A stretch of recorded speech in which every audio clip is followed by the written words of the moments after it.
आप अभी ये वीडियो देख रहे हो, अचानक से कोई नोटिफिकेशन आता है और आप तुरंत चेक करने चले जाते हो। फिर व्हाट्सएप पे गए, वहां पे किसी ने आपको यूट्यूब का कोई लिंक भेजा है, फिर यूट्यूब पे जाके वो वीडियो प्ले करते करते नीचे स्क्रॉल करना शुरू कर दिया, फिर कोई दूसरा इंटरेस्टिंग थंबनेल दिख गया जिसमें आपने क्लिक कर दिया, फिर 2 घंटे कैसे बीत जाते हैं आपको पता भी नहीं चलता है। 90% लोग इसे अपनी वीकनेस समझते हैं और कहते हैं कि यार मैं बहुत ज्यादा डिस्ट्रैक्ट हो जाता हूँ। मैं कहता हूँ ये थिंकिंग ही गलत है, क्योंकि डिस्ट्रैक्शन कोई प्रॉब्लम है ही नहीं, उल्टा ये तो अच्छी चीज है। और अगर आप इस चीज को समझ जाते हो तो आप उस ट्रैप से बाहर निकल सकते हो जिसमें एवरेज लोग फंसे हुए हैं और फंसे रहते हैं। पर वीडियो में आगे जाने से पहले आई वेलकम यू टू सीखो ऑफिशियल शो अनस्टॉपेबल यू। पहले ये समझो कि डिस्ट्रैक्शन आखिर है क्या। जब आप कोई एक इंपॉर्टेंट काम कर रहे हो और अचानक से आपको कोई दूसरी चीज बहुत ज्यादा इंटरेस्टिंग लगने लगे और आपका मन बोले एक बार करके देखते हैं, वो होता है डिस्ट्रैक्शन। होता क्या है, आपका ब्रेन सर्वाइवल के लिए वायर्ड है क्यूरियोसिटी के साथ। जब आपको कोई नया ट्रिगर मिलता है तब आपका ब्रेन कहता है कि चलो एक बार चेक करके देख लेते हैं कि क्या है। और ये सेम चीज हमारे पूर्वजों के टाइम से चली आ रही है। देखो मैं आपको एक सिंपल एग्जांपल देता हूँ। सपोज आप पढ़ाई कर रहे हो और उस टाइम पे आपके फोन पे नोटिफिकेशन आता है, तो आपके ब्रेन पे उस टाइम पे 2 ऑप्शंस उठेंगे, या तो नोटिफिकेशन को इग्नोर करो या चेक करो। और मैक्सिमम लोग गिल्ट फील करते हैं नोटिफिकेशन को चेक करने के बाद, पर मैं कहता हूँ नोटिफिकेशन को चेक करो, बस चेक कर लो और फिर वापस काम पे आ जाओ। प्रॉब्लम नोटिफिकेशन को चेक करने में नहीं, प्रॉब्लम इसमें है कि आप चेक करने के बाद 2 घंटा फिर स्क्रॉल करने लगते हो। इस बात को समझो कि बड़े से बड़ा इंसान भी डिस्ट्रैक्ट होता है, लेकिन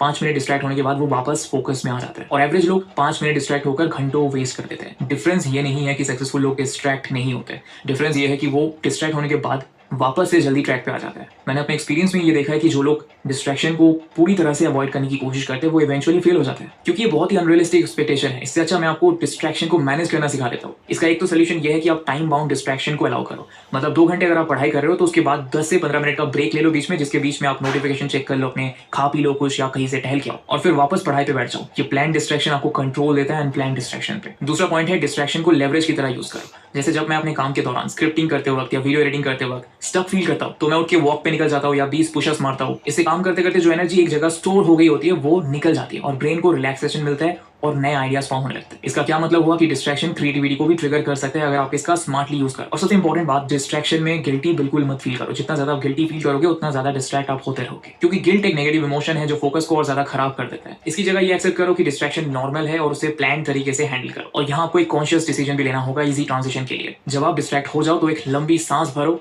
और कॉन्शियसली डिसाइड करो कि अब मैं 5 मिनट के लिए बस डिस्ट्रैक्ट होऊंगा, उसके बाद वापस काम पे आ जाऊंगा। ये अवेयरनेस आपको डिस्ट्रैक्शन का कंट्रोल दे देती है। अचीवर्स और फेलियर्स में यही डिफरेंस होता है कि अचीवर्स अपने डिस्ट्रैक्शन को एक्सेप्ट करके मैनेज करते हैं और फिर आगे बढ़ते हैं, जबकि ब्लेम करने से कोई सोल्यूशन नहीं निकलता है, उल्टा टाइम और ज्यादा बर्बाद होता है। सोल्यूशन निकलता है सिर्फ मैनेजमेंट से। तो आज से डिस्ट्रैक्शन को अपना दुश्मन मत समझो, बल्कि उसे एक टूल की तरह यूज करो। और अगर आपने इसे स्मार्टली हैंडल करना सीख लिया तो ये आपकी प्रोडक्टिविटी और क्रिएटिविटी दोनों बढ़ा सकता है, इसकी गारंटी मैं लेता हूँ। इसलिए मैंने स्टार्टिंग में ही कहा था डिस्ट्रैक्शन प्रॉब्लम नहीं है, डिस्ट्रैक्टेड रहना प्रॉब्लम है। और इसी के साथ मैं मिलूंगा आपसे अगली वीडियो में, तब तक के लिए स्टे अनस्टॉपेबल।